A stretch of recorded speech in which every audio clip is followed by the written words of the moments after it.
Isipin ang isang maringal na mansyon kung saan ang karangyaan at kayamanan ay hindi maitatago ang anino ng isang mapangwasak na lihim. Kapag ang isang milyonaryo na pamilya ay nagpasya na mag-ampon ng isang ulilang batang lalaki, ang lahat ay tila perpekto, ngunit habang ang pagdating ng isang bagong biologikal na sanggol, isang bangungot ay nagsimulang magbukas. Ang nag-ampon na ina, na tila mapagmahal at mabait, ay nagpapakita ng isang malupit at walang awa na panig, na tinatrato ang ulila ng may paghamak at ginagawa itong target ng kanyang galit. Ang ama, na napunit sa pagitan ng kanyang pagmamahal para sa kanyang dalawang anak, ay hindi makita ang madilim na plano na kanyang napisa. Ang tensyon ay tumataas, at ang buhay ng batang lalaki ay nababatay sa balance. Ang iyong puso ay nasa iyong lalamunan, kasunod ng kwentong ito na pinagsasama ang sakit, pagkakanulo at pag-asa. Huwag palampasin ang isang segundo ng nakagigimbal na plot na ito, at tuklasin kung ano ang mangyayari kapag ang katotohanan ay dumating sa liwanag, at ang kapalaran ng pamilya ay hinamon sa isang hindi inaasahang paraan. First of all, I would really like it if you are not yet subscribed to my channel. Subscribe, it helps me a lot to continue bringing these stories. Ito ay isang taglamig na hapon ng si Alex, isang ulilang batang lalaki na may malaki at makahulugang mga mata, ay dinala sa kahangahangang mansyon ng pamilyang milyonaire. Pakiramdam niya ay maliit siya kumpara sa karangyaan ng bahay na iyon, na may matataas na pader at bintanang kumikinang na parang hiyas sa sikat ng araw. Ang mga puno sa paligid ng ari-arian ay malumanay na umindayog sa hangin, na parang nagbubulong ng mga sinaunang lihim. Nang dumaan si Alex sa mga bakal na pintuan at pumasok sa malawak na hardin, magkahalong takot at pag-asa ang kanyang naramdaman. Noon pa man ay pinangarap niyang magkaroon ng pamilya, mahalin at alagaan. At ngayon, tila abot kamay ang pangarap na iyon. Dinala siya ng driver sa pintuan, isang maringal na inukit na kahoy na istruktura, kung saan naghihintay sa kanya si Lady Margaret, ang kanyang bagong adoptive na ina. Si Lady Margaret ay isang matikas na babae, laging walang kapintasan ng suot. Ang kanyang asul na mga mata ay malamig at may pagkalkula, at ang kanyang ngiti, bagaman magalang, ay walang init. Tiningnan niya si Alex ng taas-baba, na parang sinusukat siya, at bahagyang tumango, na nagpapahiwatig na maari siyang pumasok. "Welcome, Alex," sabi niya, na may tono na mas formal kaysa sa totoong pagtanggap. "Sana maging komportable ka dito." Nahihiyang nagpasalamat si Alex at sumunod kay Lady Margaret sa mansyon. Malawak ang mga pasilyo at pinalamutyan ng mga likhang sining at antigong kasangkapan. Bawat detalye ay naglalabas ng karangyaan. Para kay Alex, ang lahat ay tila isang bagay mula sa isang fairy tale. Ngunit ang tingin ni Lady Margaret ay nagparamdam sa kanya na wala sa lugar, tulad ng isang maling piraso sa isang palaisipan. Sa drawing room, naghihintay si Lord Edward, ang asawa ni Lady Margaret at ngayon ay adoptive father ni Alex. Hindi tulad ng kanyang asawa, si Lord Edward ay may mainit na ekspresyon at isang tunay na ngiti na nagliliwanag sa silid. Mabilis siyang napatayo nang makita si Alex at pinulupot ito ng masuyong yakap.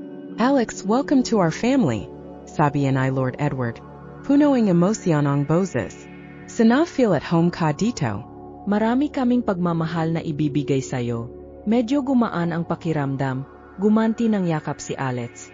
Ramdam niya ang sinseridad sa mga salita ni Lord Edward, at nagpainit ito sa kanyang puso. Gayunpaman, ang hindi pagsang-ayon na tingin ni Lady Margaret ay sumalubong sa kanila na parang anino, na nilinaw na hindi lahat ng tao sa bahay na iyon ay may parehong sigasik. Ang mga unang araw sa mansyon ay isang ipo-ipo ng emosyon para kay Alex. Ginalugad niya ang malalagong hardin, naglaro ng mga laruan na hindi niya akalain na magkakaroon siya, at nakilala ang mga tauhan, na mabait ang pakikitungo sa kanya. Gayunpaman, sa tuwing nasa paligid si Lady Margaret, naramdaman ni Alex ang lamig sa kanyang gulugot. Pinagmamasdan niya ito ng may paghamak, na para bang isang panghihimasok ito sa kanyang perpektong buhay. Ang lahat ay nagbago ng husto ng pagkaraan ng ilang buwan. Ipinanganak ni Lady Margaret ang kanyang sariling anak, isang magandang sanggol na pinangalanang Charles. Tila na double ang kagalakan ni Lord Edward, habang si Lady Margaret, na ngayon ay kanyang biolohikal na ina, ay nagpakita ng pagmamahal at pagmamahal na hindi niya kailanman ipinakita kay Alex. Ang pagkakaiba sa paggamot ay naging mas maliwanag. Habang si Charles ay spoiled sa atensyon at mga regalo, si Alex ay hindi pinapansin at kung minsan ay napapagalitan sa walang kabuluhang dahilan. Hindi itinago ni Lady Margaret ang kanyang hindi pagkagusto at madalas na gumawa ng malupit na komento na hindi napansin ni Lord Edward dahil madalas siyang abala sa kanyang negosyo. Si Alex, sa kabila ng lahat, ay sinubukang panatilihing buhay ang pag-asa sa kanyang puso.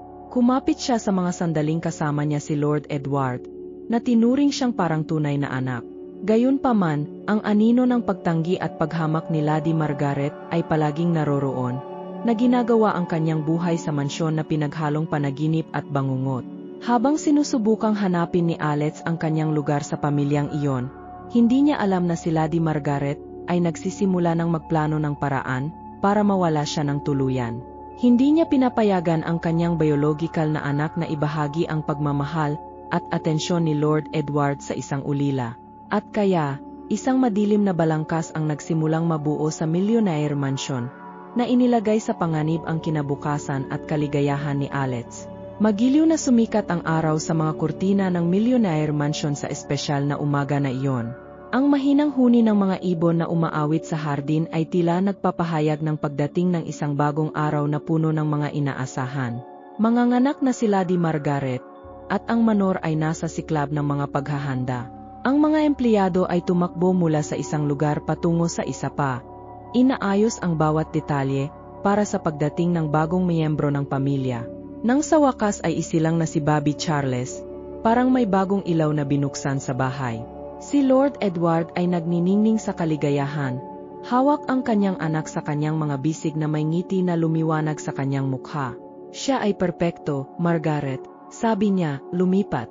Si Lady Margaret, na nakahiga pa rin sa kama, ay tumingin kay Charles na may matinding pagmamahal sa kanyang mga mata, bagay na hindi pa nakikita ni Alex. Sa mga sumunod na araw, ang bahay ay napuno ng mga bisita, regalo at pagbati. Ang saya ni Lord Edward ay tila nahawa sa lahat maliban kay Alex. Nakatingin siya sa malayo, na may halong curiosity at lungkot. Si Lady Margaret, na ngayoy kanyang biolohikal na ina, ay lubos na nakatuon sa pag-alaga kay Charles, at ang kanyang saloobin kay Alex ay nagbago ng husto. Dati, si Lady Margaret ay hindi masyadong mapagmahal kay Alex, ngunit ngayon siya ay naging malamig at malayo, halos malupit. Habang gumugugol siya ng maraming oras sa pag-rock at pagkanta kay Charles, si Alex ay naiwan sa isang tabi, tulad ng isang nakalimutang piraso ng kasangkapan. Naalala pa niya ang mga gabi sa bahay ampunan, kung saan kahit kakaunti ang mga mapagkukunan, palaging may ngiti at yakap ang mga tagapag-alaga. Isang gabi sa hapunan, sinubukan ni Alex na pag-usapan ang tungkol sa kanyang araw sa paaralan, umaasang mabibigyan siya ng pansin. Nay, ngayon ay nalutas ko ang mahirap na problema sa matematika na tinulungan mo sa akin. Panimula niya, ngunit naputol ito ni Lady Margaret. Alex, pwede bang ipasa mo ang salad? Sabi niya, nang hindi man lang tumitingin sa kanya. Nakatutok ang mga mata niya kay Charles, na nasa kandungan ni Lord Edward. Pakiramdam ni Alex ay lumubog ang kanyang puso, ngunit sumunod siya, pinasa ang salad sa katahimikan. Si Lord Edward, na napansin ang kakulangan sa ginhawa ni Alex, ay sinubukang isama ang bata sa pag-usap. Alex, ang galing. Sabihin mo pa sa akin ang tungkol sa problema sa math. Panghihikayat niya, na may nakakapagpasiglang ngiti. Ngunit mabilis na binago ni Lady Margaret ang usapan, na ibinalik ang atensyon kay Charles. Sa paglipas ng panahon, mas lumalala ang sitwasyon. Sinimulan ni Lady Margaret na bigyan si Alex ng mga gawain, na dating responsibilidad ng mga tagapaglingkod. Alex, kumuha ka ng panggatong, utos niya, kahit umulan sa labas. Alex, alagaan mo ang kapatid mo habang nagpapahinga ako. Anya, na pinabayaan niyang pananagutan si Charles, na madalas ay umiyak ng hindi mapakali. Sa kabila ng lahat, ginawa ni Alex ang lahat. Inalagaan niya si Charles ng buong pagmamahal. Sinisikap niyang makita ang sanggol bilang isang kapatid, at hindi bilang dahilan ng kanyang kalungkutan. Naalala niya ang sinabi ng kanyang kapanganakang ina bago ito pumanaw. Maging mabait palagi, Alex, kahit na ang mundo ay hindi mabait sa iyo. Isang araw, Nasa garden si Alex, nakaupo malapit sa dollhouse na mahal niya. Hinawakan niya ang isa sa mga maliliit na manika. Iniisip ang isang kwento kung saan sila ni Charles ay mga bayani na nagligtas sa araw na magkasama. Tahimik na lumapit si Lord Edward. Umupo sa tabi ni Alex. Alex, alam kong naging mahirap ang mga bagay. Mahina niyang sabi. Pero gusto kong malaman mo na napakahalaga mo sa akin. Mahal kita na para bang sarili kong anak. Tumingin si Alex kay Lord Edward. Puno ng luha ang mga mata. I love you too, Daddy, sagot niya. Nanginginig ang boses. Niyakap siya ni Lord Edward ng mahigpit na para bang gusto niyang protektahan si Alex sa lahat ng sakit at pagtanggi na kanyang nararamdaman. Sabay nating malalampasan ito, Alex. I promise, Bulong Naya. Nang maramdaman ni Alex ang init ng yakap ni Lord Edward, hinayaan niyang maniwala siya na, sa kabila ng lahat ng paghihirap, may lugar para sa kanya sa pamilyang iyon. Ngunit sa kaibuturan niya, alam niyang marami siyang hamon sa hinaharap, lalo na sa determinasyon ni Lady Margaret na iwasan siya. Ang buhay sa Millionaire Mansion ay malayo sa isang fairy tale para kay Alex, ngunit mayroon siyang pag-asa. Sana balang araw ay matanggap at mahalin siya ng buo. Hindi lang ni Lord Edward, kundi ng buong pamilya. At taglay ang pag-asang iyon sa kanyang puso, determinado si Alex na patuloy na ipaglaban ang kanyang lugar sa pamilya. Gaano man siya sinubukang itulak ni Lady Margaret palayo. Ang kapaligiran sa Millionaire Mansion ay nagsimulang magbago sa banayad, ngunit makabuluhang mga paraan pagkatapos ng kapanganakan ni Charles. Si Lady Margaret, na ngayon ay ganap na nakatuon sa kanyang biolohikal na anak, ay nagsimulang tratuhin si Alex ng may pagtaas ng lamig, na hindi nagtagal ay naging tahasang kalupitan. Alex, linisin mo ang kwadra. Ngayon, utos ni Lady Margaret isang umaga, nang hindi man lang siya tinitingnan. Si Alex, nasanay sa karangyaan at ginhawa ng bahay, ay nagulat sa gawain. Ang mga kwadra ay malalaki at puno ng mga kabayo ng pamilya, na nangangailangan ng mga oras ng pagsusumikap, upang mapanatiling malinis ang mga ito. Habang si Alex ay nagtatrabaho ng husto, pinagpapawisan at may bugbog na mga kamay, inalagaan ni Lady Margaret si Charles nang may kahinahunan na hindi pa niya naranasan. Araw-araw, dumarami ang listahan ng gagawin ni Alex. Siya ang namamahala sa pagpuputol ng kahoy na panggatong, paglilinis ng pool, paghuhugas ng mga plato, at maging sa pag-aalaga sa hardin. Ang mga gawain na dati ay responsibilidad ng mga empleyado, ay napasa na sa kanilang mga balikat. Sa kabila ng malupit na pakikitungo, hindi nagreklamo si Alex. Naalala niya ang mga salita ng kanyang biolohikal na ina, na nagturo sa kanya na maging matatag at matatag. Sinubukan niyang panatilihing buhay ang pag-asa, sa paniniwalang balang araw ay tatanggapin siya bilang bahagi ng pamilya. Napansin ni Lord Edward ang pagbabago. Pinagmasdan niya si Alex, na unti-unting pagod at nanlulumo, at nakaramdam ng matinding kirot sa kanyang puso. Alam niyang may mali, ngunit sa tuwing susubukan niyang kausapin si Lady Margaret, inililihis nito ang paksa o binabawasan ang sitwasyon. Margaret, I think you're being too hard on Alex. Sabi Naya sang gabi habang nagahapunan sila. Lalaki lang siya. Malamig na tugon ni Lady Margaret, kasama si Charles sa kanyang kandungan. Edward, Alex needs to learn to be responsible. Hindi na siya makapaghintay na gawin ang lahat para sa kanya. Napabuntong hininga si Lord Edward, bigo. Pero bata pa lang siya, Margaret. Hindi niya deserve na tratuhin ng ganito. Hindi namin siya anak, Edward, sagot ni Lady Margaret, na may kabangisan na nagpalubog sa puso ni Lord Edward. Anak natin na si Charles. Siya ang nangangailangan ng atensyon at pangangalaga natin. Habang nangyayari ang usapan, nasa kusina si Alex, tinatapos ang paghuhugas ng pinggan. Naririnig niya ang pagtatalo ng adoptive parents, at nakaramdam siya ng bukol sa kanyang lalamunan. Alam niyang may malasakit sa kanya si Lord Edward, pero alam din niyang si Lady Margaret ang may kontrol sa bahay. Isang hapon, habang nagpapahinga si Lady Margaret sa drawing room, si Alex ay nasa hardin, nagpupumilit na magbunot ng mga damo sa nakakapasong araw. Ang kanyang mga daliri ay marumi at nasugatan, ngunit nagpatuloy siya sa pagtatrabaho, sinusubukan na huwag pansinin ang sakit. Sinalubong siya ni Lord Edward doon at lumuhod sa tabi niya. Alex, bakit hindi mo sinabi sa akin na pinapagawa sa'yo ni Margaret ang lahat ng gawaing ito? Tanong niya, baka sa mga mata niya ang pag-aalala. Tumingin sa kanya si Alex, nanlalaki ang mga mata at malungkot. I didn't want to cause any trouble, Dad. I know she's very busy with Charles. Nakaramdam ng matinding sakit si Lord Edward nang marinig ang mga salitang iyon.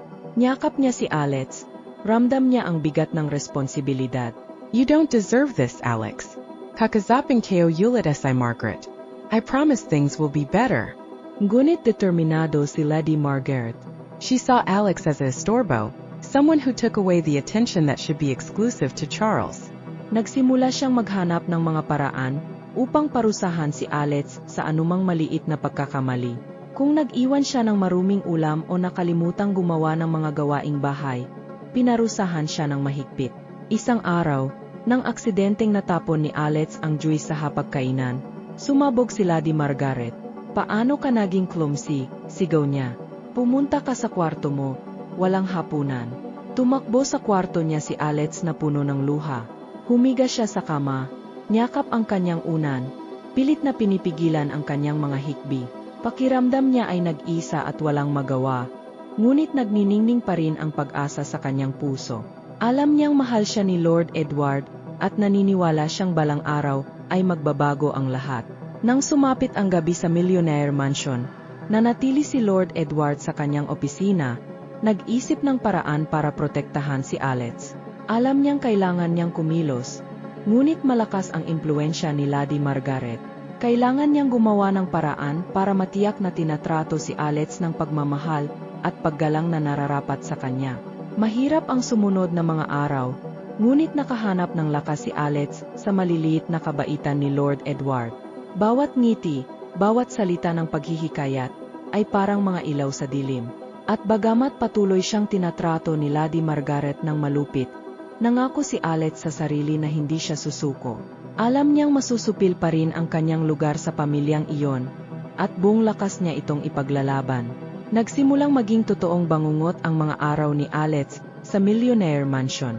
Sa bawat bukang liwayway, nagigising siya na may lumalagong pakiramdam ng kawalan ng pag-asa, nararamdaman ang bigat ng kawalang interes at kalupitan ni Lady Margaret. Ang nakakapagod na mga gawain na ipinataw niya sa kanya ay ang dulo lamang ng malaking bato ng yelo. Ang tunay na paghihirap ay nasa kanyang mga lihim na plano na palayasin siya minsan at magpakailanman.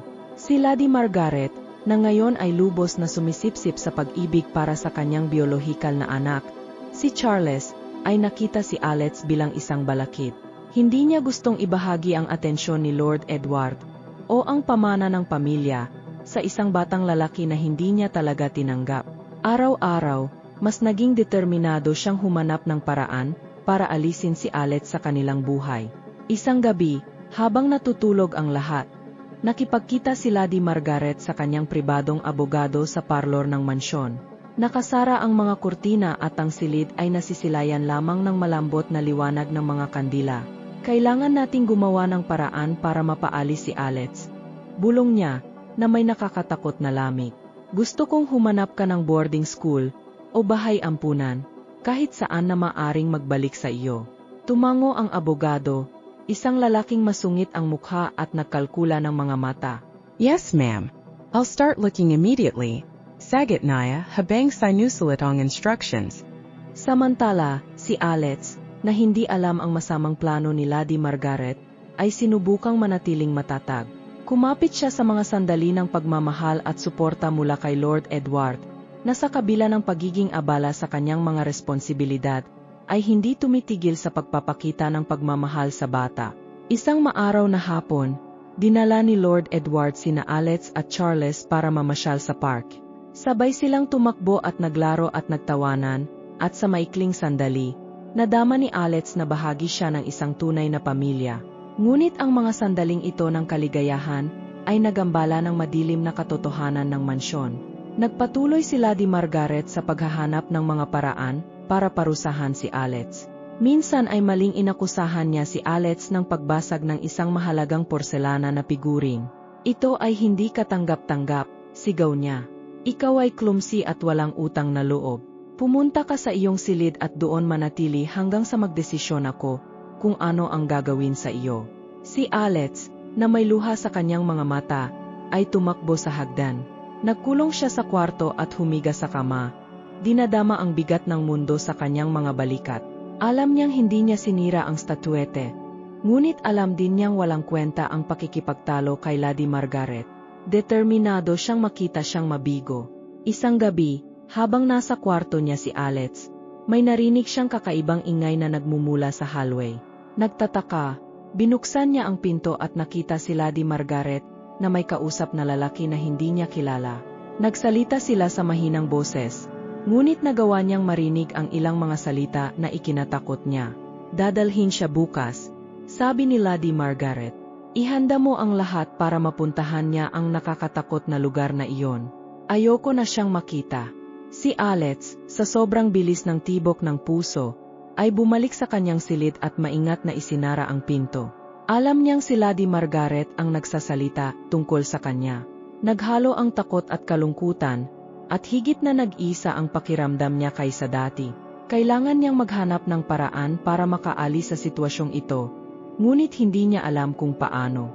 Kinaumagahan, nagising si Alex na may pakiramdam ng pagkaapurahan. Alam niyang maaring ito na ang huling araw niya sa mansyon, at kailangan niyang kumilos ng mabilis. Pumunta siya kay Lord Edward, na nasa study, at sinubukang sabihin sa kanya ang narinig niya. "Per, binabalak ni Lady Margaret na palisin ako." Anya, nanginginig ang boses. Nagulat si Lord Edward kay Alex. "Anong sinasabi mo, Alex?" "Narinig kong may kausap siyang lalaki kagabi. Dadalhin daw ako sa isang nakakakilabot na lugar ngayon."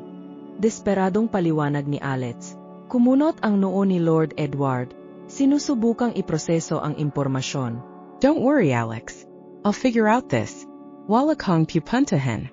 Sa pusong puno ng pag-asa, pinanood ni Alex si Lord Edward na tumayo at pumunta para kausapin si Lady Margaret. Matindi ang pagtatalo, at naririnig ni Alex ang mga hiyawan sa dingding. You can't do that, Margaret. Anak din natin si Alex. Maring sabi ni Lord Edward. Si Lady Margaret galit na galit gumantay. He was never our son. Ayokong nandito siya. He has to go. Ngunit hindi pumayag si Lord Edward na sumuko. Bumalik siya sa opisina, kung saan balisang naghihintay si Alex. I promise, Alex, you're not going anywhere. I'll find a solution. Ania sabi yakapase bata. Mahirap ang sumunod na mga araw, ngunit nagsimulang maghanap si Lord Edward ng mga paraan para protektahan si Alex ng legal. Kumonsulta siya sa mga abogado at humingi ng suporta sa mga maimpluwensyang kaibigan. Determinado siyang tiyaking mananatiling ligtas si Alex at tratuhin siya ng pagmamahal at paggalang na nararapat sa kanya. Samantala, si Lady Margaret, nabigo sa hindi madaling maalis si Alex, ay nadouble ang kanyang mga pagsisikap na gawin ang kanyang buhay na hindi mabata. Ipinagpatuloy niya ang pagbibigay sa kanya ng mabibigat na gawain at pagtrato sa kanya ng walang pakialam. Ngunit si Alex, na pinalakas ng suporta ni Lord Edward, ay nakahanap ng lakas upang labanan. Hindi pa tapos ang labanan, ngunit alam ni Alex na hindi na siya nag-isa. May ama siyang mahal sa kanya at handang ipaglaban siya. At taglay ang pag-asang iyon sa kanyang puso, haharapin niya ang anumang pagsubok na dumating sa kanya. Nagsisimula ng mapagtanto ni Lord Edward na may matinding mali. Noon pa man ay may ideal na pananaw siya kay Lady Margaret, ngunit nakababahala ang mga pagbabago sa ugali nito kay Alex. Parami ng parami, nakita niya ang mga palatandaan ng kalupitan at pagmamanipula, at nag-iwan ito sa kanya ng pag-aalala at pagkalito. Alam niyang kailangan niyang makialam para protektahan si Alex, ngunit natatakot din siya sa magiging reaksyon ng asawa. Isang gabi, habang nasa opisina niya si Lord Edward at nagre-review ng ilang dokumento, narinig niya ang mahinang sigaw na nagmumula sa silid ni Alex. Walang pag-aalinlangan, tumakbo siya para tingnan kung ano ang nangyayari.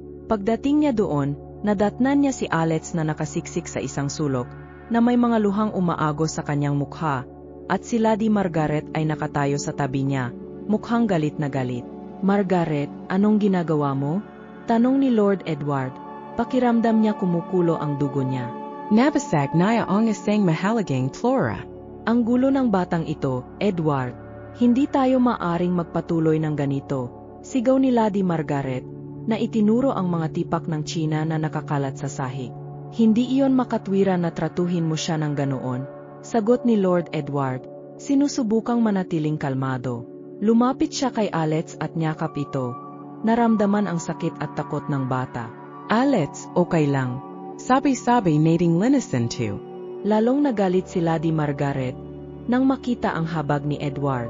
Sinasira mo siya. Kailangan niyang matutong maging responsible sa kanyang mga kilos. Hindi sa ganoong paraan, Margaret. Matigas na sabi ni Lord Edward. We are family. Alex deserves to be treated with love and respect. Mula sa sandaling iyon, sinimulang bantayan ni Lord Edward ang mga pakikipag-ugnayan ni Lady Margaret at Alex. Naobserbahan niya kung paano niya ipinagkatiwala ang pinakamabigat at nakakahiyang mga gawain sa bata, at kung paano naiiba ang pakikitungo niya kay Charles. Araw-araw, ang imahe ng kanyang asawa ay nagbabago mula sa isang mapagmahal na babae, tungo sa isang malamig at kalkuladong figura. Isang araw, nagpasya si Lord Edward na oras na para direktang harapin si Lady Margaret. Natagpuan niya ito sa salon, inaalagaan si Charles, at hiniling na magsalita ng pribado. Margaret, kailangan nating pag-usapan si Alex. Bumuntong hininga siya, naghihintay na ng isa pang pagtatalo. Ano na yan, Edward? I realize how you're treating him. This can't continue. Alex is our son, and he deserves to be loved and cared for. Ania sinasubi kang manatiling kalmado. Hindi ko siya anak, malamig na sagot niya. And it never will be. Gusto ko lang protektahan si Charles at siguraduhing nasa kanya ang lahat ng kailangan niya. Hindi iyan ay nagbibigay katwiran sa paraan ng pagtrato mo kay Alex. Git ni Lord Edward. Para siya, Margaret. Kailangan niya ng pagmamahal at patnubay, hindi kalupitan. So ano ang iminamang kahaya mo? Natrachahin kayo siya na parang anak kayo siya? Hinding-hindi mangyayari iyon, sabi ni Lady Margaret. Kung gayon marahil ay dapat kayong tumabi sandali. Mungkahi ni Lord Edward, na ikinagulat nilang dalawa sa kanyang mga salita. Hindi ako papayag na patuloy mong saktan si Alex. Saglit na natahimik si Lady Margaret, pinoproseso ang kanyang narinig. Pinapaalis mo ba ako? Hindi makapaniwalang tanong niya. I am asking you to reflect on your actions. If you really love our family, you understand that Alex needs to be protected. Ani Lord Edward. Tiningnan niya ito ng may galit, ngunit may halong takot din. I can't believe you're doing this, sabi niya bago lumabas ng kwarto, at sinara ang pinto sa likod niya. Sa mga sumunod na araw, si Lady Margaret ay naging recluse, na ginugugol ang karamihan ng kanyang oras sa kanyang silid. Sinamantala ni Lord Edward ang panahong ito, para maging mas present sa buhay ni Alex. Sila ay gumugol ng mas maraming oras na magkasama, nag-usap, naglalaro at bumuo ng isang mas malakas na samahan. Nagsimulang ngumiti si Alex, sa wakas ay naramdaman niyang protektado at minamahal. Isang gabi, habang pinapatulog ni Lord Edward si Alex, tiningnan siya ng bata na puno ng pasasalamat. Salamat, Dad. Alam kong mahirap, pero masaya ako na nandito ka. I will always be here for you, Alex. Sagad and Lord Edward sabi hawaka sa kayong bata. At ipinapangako kong gagawa tayo ng paraan, para maging isang masayang pamilya. Hindi pa tapos ang labanan, ngunit determinado si Lord Edward na protektahan si Alex sa anumang paraan. Alam niyang marami siyang pagsubok na hinaharap, lalo na kay Lady Margaret, ngunit handa siyang ipaglaban ang kanyang ampon. At sa bawat araw na lumipas, mas lumakas ang pakiramdam ni Alex, batid na mayroon siyang ama na nagmamahal sa kanya, nang walang pasubali, at handang gawin ang lahat para matiyak ang kanyang kapakanan. Ang mga araw sa Millionaire Mansion ay malayo sa kapayapaan. Nadagdagan ang tensyon sa pagitan ni Lord Edward at Lady Margaret, lalo na sa patuloy na presensya ni Alex, na naging simbolo ng hindi pagkakasundo. Gayunpaman, isang hindi inaasahang twist ang magpapabago sa takbo ng kwentong ito. Isang hapon, habang tinutulungan ni Alex ang hardinero sa pag-alaga ng mga bulaklak, nakita niya ang isang lumang dibdib na nakabaon sa ilalim ng puno ng oak sa hardin. Nagtataka, tinawag niya si Lord Edward, na agad na napagtanto na ang baul ay kay Lady Margaret. Naintriga, Nagpasya si Lord Edward na kunin ang dibdib sa loob ng mansyon at buksan ang nilalaman nito sa privacy. Sa pagbukas ng baul, nakita ni Lord Edward ang isang koleksyon ng mga lumang sulat, tala-arawan at mga litrato na nagsiwalat ng isang madilim na lihim mula sa nakaraan ni Lady Margaret. Sa pagbabasa ng mga liham, natuklasan niya na, bilang isang dalaga, si Lady Margaret ay nabuntis at nanganak ng isang bata. Gayunpaman, ang kanyang mayaman at maimpluwensyang pamilya ay itinuturing itong isang hindi katanggap-tanggap na iskandalo. Pinilit nila siyang ibigay ang sanggol para sa pag-aampon, na nangakong hindi na muling magsasalita tungkol sa bagay na iyon. Ipinakita ng mga liham ang kawalan ng pag-asa at sakit na naramdaman ni Lady Margaret nang mawalay sa kanyang anak. Pinilit niyang ibaon ang kanyang nararamdaman at magpatuloy na parang walang nangyari. Ang pagkawala at pinipigilang sakit ay nauwi sa kapaitan at galit, na ngayon ay hindi makatarungang itinuro niya kay Alex. Sa mabigat na puso, nagpasya si Lord Edward na harapin si Lady Margaret sa mga natuklasan. Natagpuan niya ito sa kwarto, kung saan ito nakaupo, nakatingin sa labas ng bintana na may blankong ekspresyon. Inilagay niya ang baul sa harap niya at sinabing, "Margaret, nakita ko ito sa hardin. Kailangan nating mag-usap." Tumingin siya sa dibdib, at nang makita ang mga bagay sa loob, ang kanyang ekspresyon ay nagbago mula sa pagtataka hanggang sa matinding kalungkutan. "Saan mo napulot ito?" she asked, nanginginig ang boses. "Nahanap ito ni Alex habang tumutulong sa hardin," sagot ni Lord Edward. "Margaret, bakit hindi mo sinabi sa akin ang tungkol dito?" Tumingin siya sa kanya na may luha sa kanyang mga mata. "I've never been able to talk about it, Edward. It was the greatest pain of my life, and I did everything I can to bury it." "Pero parang hindi ko nagawa. Maraming nagpapaliwanag iyon," mahinang sabi ni Lord Edward. "The way you treat Alex, parang lagi siyang nagpapaalala sa batang nawala sa'yo." Nagsimulang umiyak si Lady Margaret, tumulo ang mga luha sa kanyang mukha. "I'm not a bad person, Edward. I just can't deal with the pain. And every time I see Alex, I feel it all over again." Niyakap siya ni Lord Edward, ramdam ang lalim ng sakit niya. "We need to work out together, Margaret. Alex doesn't deserve to suffer for something that is not his fault. He's just a boy who needs love." Temengo siya humihikbi. I know. I don't know how to fix this, but I'm willing to try." Sa mga sumunod na araw, nagsimulang gumawa ng malay na pagsisikap si Lady Margaret na magbago. Humingi siya ng tawad kay Alex, at sinimulan siyang tratuhin ng mas mabait. Ito ay isang mabagal at mahirap na proseso, ngunit sa suporta ni Lord Edward, sinimulan niyang harapin ang kanyang panloob na mga demonyo at pagalingin ang kanyang mga nakaraang sugat. Si Alex naman, bagamat sa una ay kahina-hinala, nagsimulang mapansin ang pagbabago sa Lady Margaret. Tinanggap niya ang kanyang paghingi ng tawad at sinubukang patawarin siya, na naunawaan na ang kanyang sakit ay malalim at masalimuot. Ang pagbubunyag ng madilim na sikreto ni Lady Margaret ay nagdala ng bagong pananaw sa pamilya. Nagsimula silang magtulungan upang malampasan ang mga trauma ng nakaraan at bumuo ng isang mas maayos na hinaharap. At, unti-unti, ang Millionrio Mansion ay tumigil sa pagiging isang lugar ng sakit at kalungkutan, naging tahanan ng pag-asa at pagtubos. Malayo pa ang paglalakbay, ngunit mas nagkakaisa ang pamilya kaysa dati, handang harapin ang anumang pagsubok na darating. At kaya, na may panibagong puso, natagpuan ni Alex ang kanyang lugar sa pamilya. Alam na, sa kabila ng lahat ng mga paghihirap, siya ay minamahal at pinahahalagahan. Mabilis na lumaki si Alex, at sa paglipas ng mga taon, nagsimulang gumising sa loob niya ang pag-usisa tungkol sa kanyang pinagmulan. Ang buhay sa Millionaire Mansion ay puno ng ginhawa at pagmamahal, lalo na pagkatapos ng pagkakasundo ni Lady Margaret at Lord Edward. Ngunit naramdaman ni Alex na may kulang. Hindi niya alam kung ano iyon, ngunit namumuo ang pagkabalisa sa kanyang puso. Isang araw, habang ginalugad ni Alex ang atik ng mansyon, nakita ni Alex ang isang lumang kahoy na kahon na may nakaukit na pangalan. Sa nanginginig na mga kamay, binuksan niya ang kahon at nakita ang mga dokumento ng kanyang pag-ampon, kasama ang isang liham. Ang liham, na isinulat ng kanyang biolohikal na ina, ay nagpahayag ng pagmamahal at sakit na nadama niya nang ibigay siya para sa pag-ampon, sa pag-asang magkakaroon siya ng mas magandang buhay.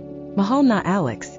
Kung binabasa mo ang liham na ito, nangangahulugan ito na ikaw ay lumaki at, umaasa ako, ay nakatagpo ng kaligayahan. Noong isinilang ka, ako ay nasa napakahirap na sitwasyon, at hindi ko kayang alagaan ka sa paraang nararapat sa iyo. Ito ang pinakamasakit na desisyon sa buhay ko, ngunit nais kong magkaroon ka ng pagkakataong mahalin at alagaan. Sana balang araw mapatawad mo ako, at maintindihan mo na lahat ng ginawa ko, ay dahil sa pagmamahal ko sa iyo. Sa buong pagmamahal ko, iyong kapanganakan na ina. Ilang ulit na binasa ni Alex ang sulat. Tumutulo ang luha sa kanyang mukha. Pakiramdam niya ay napunit sa pagitan ng pagmamahal na natanggap niya mula sa pamilyang milyonaire at ang pagnanais na malaman ang kanyang tunay na pagkatao.